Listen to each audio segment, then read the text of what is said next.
Hello, everyone, and welcome to another episode of Wisdom Chat. And my wonderful guest today is Gareth Bottomley, who is the Business Development Manager for Autohorn Fleet Services. He's been not just in the auto trade, but the financial side as well for over 30 years. Gareth, it's really lovely to have you with me today. Thank you so much for your time. It's no problem, Phil. You're making me sound old there, over 30 years, aren't you? Yeah. No, I don't mean to do that. You're young at heart, as I say. So, Gareth, I mean, obviously, in terms of the present climate and what's actually happening, we're talking about the impact not just on the vehicles and the auto industry, but the impact on individuals. And we've just been through a pandemic, and obviously it's still around. And during that period of time, there were many occasions where people just weren't using their vehicles. And I know some perhaps were like myself, where they took the decision to reduce the number of vehicles that they have. I mean, what sort of impact have you been seeing in this market? It's been a really challenging 2 years for the motor industry. Really challenging 2 years. The pandemic started in March 2020. People sat with vehicles on the drive that they were not using. They were probably 80% of the cars in the UK are purchased in some kind of finance agreement. So they are paying a monthly payment on that vehicle. They're not earning. They're not working. Yeah. And they're looking at that cost and thinking, do I still need to take that cost further? Do I need to take it on after the pandemic, or do I need to reduce my costs? Now, that was going back 2 years ago. I did see, as I came back to work from being on furlough, I saw clients coming to me and saying, look, I don't need my £800, £700 a month payment anymore. I can get a car that will do the same job for a lot less money. Let's have a conversation. So we started those conversations. Now, I think in the last 12 months, I think people have gone back to wanting to drive what they want to drive. I think we've seen that going forward. However, since we've now hit this cost of living crisis, which is starting to bite with people, the conversations I'm having now again with people is, look, I need to save some cash on what I'm spending per month. Because if I can save £60, £70 a month, that's offset against the fuel I'm having to pay to do the same kind of mileage. So they're having to make these, not sacrifices, they're still going to get a very nice car, but they're having to make these decisions of where I'm going next. So, the manufacturers, the supply and demand for the manufacturers, there is very little supply still, and there's high demand. Yeah. So price goes up. That's the nature of the economy that we're in. It's capitalism at work, isn't it? So it's... Yeah, it is. But if we take a sort of an overview look at what's currently happening, you've mentioned the rising cost of living, which is going up significantly. Inflation's sitting around 9%. They anticipate that it will go up to 10%. By the end of the year, where it will be is anybody's guess, really. We've got the influence of what's going on around the market in terms of the supply of parts, I suppose, for vehicles.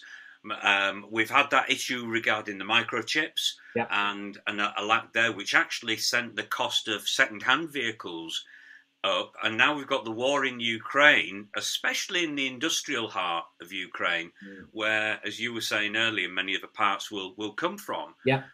So we've got all these things brought to bear. And so that's the global perspective. Do you see at any point in time that shifting in any way? It's certainly not going to be in the short term, Phil. I think it will do, but we've still got semiconductor issues. Without a doubt, this isn't gone away. We've still got these issues with regard to semiconductors. You're exactly right in what you say. A lot of component parts are built in the Ukraine or made in the Ukraine, and now manufacturers having to find other suppliers for the component parts that they need. So having a knock-on effect on new car lead times of when they're going to arrive. We got to a point where we were back down to around about 6 months on a lot of product. That's now starting to creep again up to 9 months. We've got some product that I've got a poor client of mine who ordered his car back in May last year. and I'm still not sure when it's going to be built. Oh, dear me. And I can't tell him when it's going to be built either because the manufacturer can't tell me. So I'd be surprised if he gets it this year. He could have waited 18 months for his car. Yeah. Which is horrendous, really. It is. And then you can understand why the second-hand market has really gone the other way. I mean, probably the first driver towards the rising inflation, the used car market. Because we saw inflation start to creep up to around about 4%, but that was before the energy crisis. And that was, some of that was driven by the used car market being so buoyant, in the fact that we can't get new cars, so people are having to buy used cars if they need something quickly. Yeah. But of course, then the price goes up. We've always been used to that. I remember being told when a new car rolls off the forecourt, it diminishes by at least £1,000, and so you think of used cars as much cheaper vehicles. And it's just interesting hearing the stories of some people where they've bought a used car, and within a short space of time, the value of that car's gone up, not down. I bought my wife's car last May. I can sell it today for more than I paid for it. Yeah. So then you start to think about why people are making those choices that you alluded to earlier about, do I actually need that? Can I do this cheaper? That's one of the principles I teach within financial well-being, is a way of actually looking at our spending plans and asking ourselves certain questions that perhaps we've not been used to asking ourselves. And that is, do I actually need it? Could I postpone it? Could I get rid of it altogether? Do I actually need it, or avoid certain things, or replace them with something cheaper? Certainly, where cars are involved, and going around to the real base level of it, is that journey absolutely necessary in the car? Yeah. Can I walk? Can I take a bike? Can I do other things? And I think people are looking that way now. I know I am. There's journeys I used to take. I didn't used to think anything of it. I used to jump in the car and travel a mile and then come back. Now I'll consider walking that mile. It's better for my health, but two, I don't really need to take the car for that. Yeah. I suppose a lot more people are doing that. I'm doing the same, like you say. And it's interesting, though, depending on what I'm going for, if I've got a meeting and the weather's a bit inclement, the last thing I want to do is turn up there like a drowned rat. Yeah, absolutely. So I look at how can I travel there in the best way possible. And it's, just to jump in a car is so convenient. It is, yeah. But then you've got other aspects, haven't you? Where do I park and so on. On the other hand, there's times when I'm going to meet somebody. Say, for example, I'm networking and I'm just meeting them for a coffee and a chat. I could go by. I've got a mountain bike, so I could go on my bike as long as I've got somewhere secure to leave it, or I can walk. Not everybody's got that option, really. If you've got people in rural areas, it might be just a little bit too far to walk. It is. I had a meeting in Leeds town centre about 3 weeks ago, and for the last 20 years, I would have just jumped in the car, drive to Leeds, park in Leeds, go to the meeting, come home. Parking in Leeds now and fuel costs probably going to be for a 3-hour meeting, going to be in the region of £15 to £20. Right. There's a free car park at the train station. It's £1.50 each way. Yeah. And these things you have to start thinking about. Cost of living is going to start biting really hard. The energy price cap's going up again in October. It's going to really affect people. Yeah, now they're talking about the price cap going up 42%. So up to recently it was around 32%. So this is what we're now hearing, particularly from Ofgem. And it just seems rather bizarre, doesn't it, how much this is increasing and the impact they will have on people. And I just wonder, you've alluded to it in so much as you talked about now we're asking ourselves, do I actually need this? Can I travel in a different way? Can I do it cheaper? and so on. People still need cars, Phil. People Yeah, will always need cars. I think yeah, people are now looking at the fact of, do I need a diesel car or a petrol car? Do I need something that's currently doing 40 miles to the gallon? Can I look at something doing 60 miles to the gallon? Do I go towards plug-in hybrid, as most of my journeys are less than 30 miles and I can do them on electric? Am I an early adopter and can go full electric?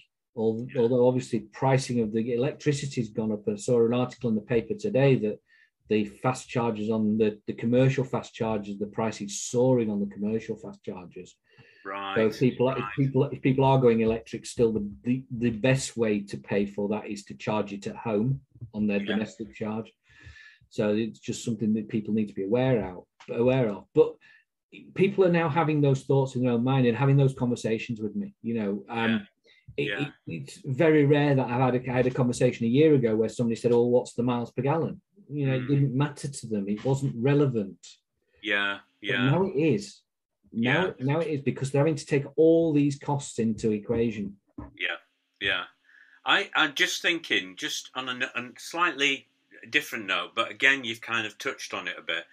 And it's this driver to protect the environment, and why, the goals set by government with regards to converting to electric.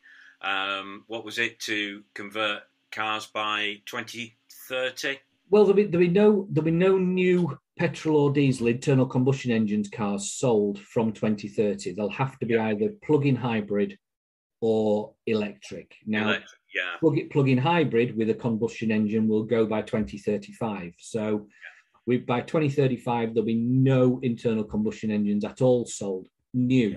Used, of course, there will be. There'll be around, certainly in my lifetime, there'll still be petrol and diesel engines. But new cars will all be electric or plug-in hybrid by 2030. So bearing that in mind then, and our need to sort of protect the environment, but at the same time, knowing what we know about the rising costs of living and so on, what would your advice be to somebody who's now sort of beginning to consider a vehicle and the type of vehicle we go for? I mean, you and I had a conversation a little while back, and I'd said to you, at the moment, if I was to go electric, I'd probably lean towards more hybrid plug-in to start with, because I know I've got a period of time before that you're no longer able to acquire those type of vehicles. But it also gives a period of time in which the infrastructure can develop much further than it is. Yeah, electric's a really interesting debate, Phil, and I think that there is a how I try and explain it to my clients is we have to get away from filling up.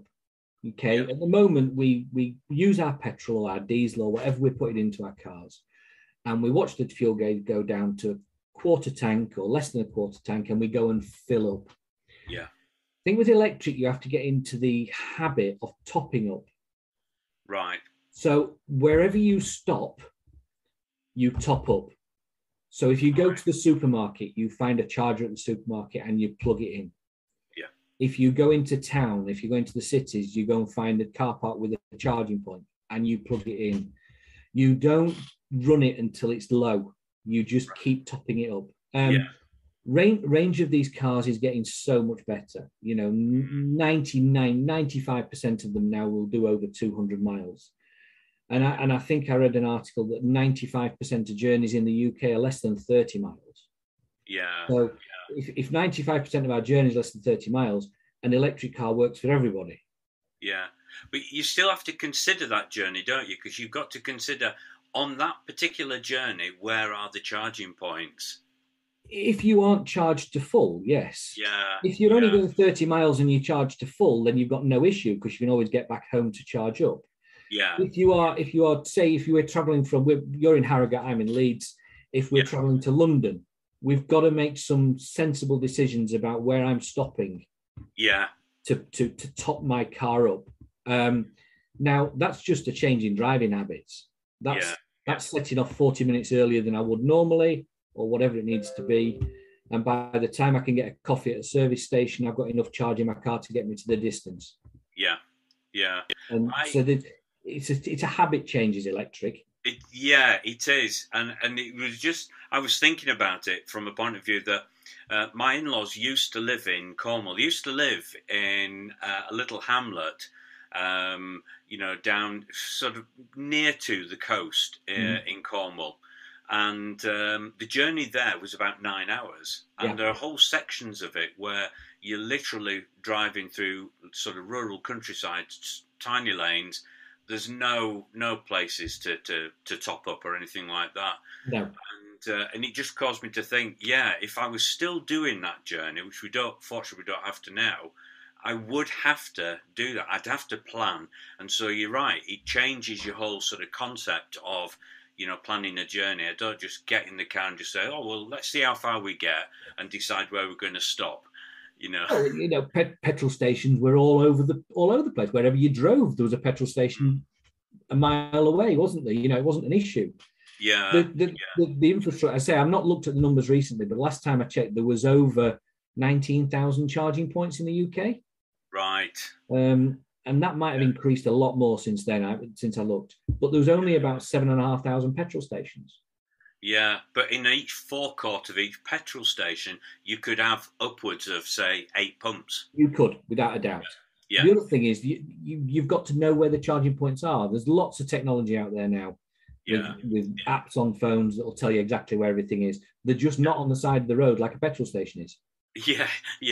It just reminds me of when I used to travel through the London Underground. It got so bad that I would be looking at the app to know exactly where to stand on the platform to get onto the train and where it would drop me off so I could go straight for the exit. And in a way, you're kind of thinking in that same vein with regards to your travel.